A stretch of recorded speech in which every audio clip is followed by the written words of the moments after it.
Overwhelmingly, they have told us that their patients and the local community needs this hospital. South London needs this hospital. Closing the A&E is not in the interest of South London. The patients don't want it to close, the doctors and nurses don't want it to close, and the residents don't want it to close. The only people who want this A&E to close is the government. They're closing down the Lewisham one because they made cuts to the Lewisham Lewisham A&E, and they made cuts to it and then said it's underperforming, obviously because they made cuts to it and then they close it, so they justify the closing by them already damaging it.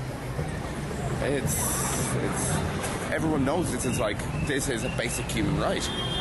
You don't have to go miles and miles and miles for your nearest A&E. It's still positive that we're out here. And I think we still can make a change. And if we don't, we're just giving in. We're just letting it happen. At least we're showing a fucking voice. And whether it changes anything or not, at least we've done that, and we can we can build on that. We don't have to. This isn't the be all and end all of situation. Anybody seen a hospital?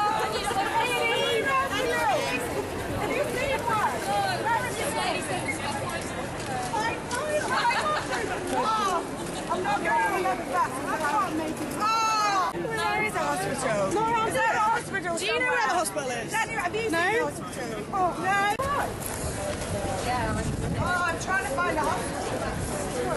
Also, if they didn't close Lewisham Hospital but kept open its acute services, the cost in the first year would be 1.1 million than if they did close it. Now, I want you to hold on to that figure in your head, 1.1 million. Compare that with what the TSA, Matthew Kershaw, has spent on drawing up this report. He has spent £5.1 million. Most of it's gone to management consultants, McKinsey Health Institute, Deloitte, Ipsos Mori.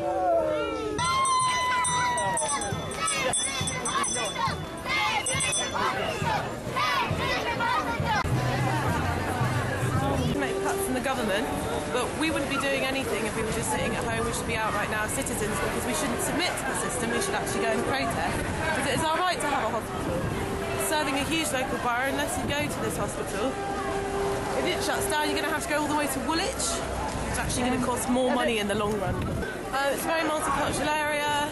We've got lots of different communities with lots of different issues. So I live in the area, yeah. I'm a student though. This isn't originally where I'm from, but I've been to Lewisham Hospital twice. I've taken 2 different people there and they've been absolutely fantastic. I went to A&E. So, save Lewisham Hospital. I'm a mum of 3 small children who are 5, 3 and 1. And when I found out that Lewisham was at risk, I felt really sick, actually, because that's my hospital. And that's the hospital I go to with my children with non-blanching rashes, head injuries. Those teams have really looked after my family so well over the last few years, and I was finding myself texting angrily to lots of people to tell them what was going on, and I decided I'd do something productive and help with the publicity for the campaign. Thank you. And I am so proud to be part of this campaign.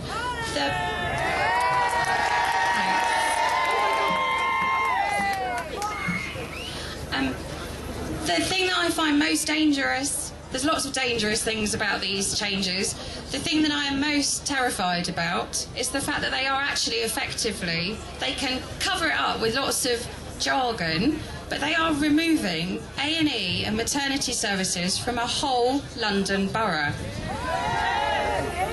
Now, let's put a bit of mummy common sense on that. That doesn't seem like a good idea to me. When Tom was born, his heartbeat dropped very quickly at 28 hours of labour. He dropped almost to nothing, and he was delivered by emergency C-section within a matter of minutes by the fantastic team at Lewisham.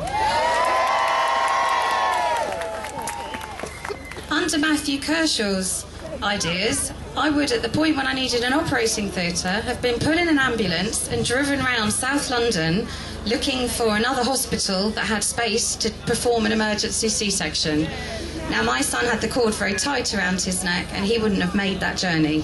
So I think the days of women and children dying in childbirth should be of the past and not of the future.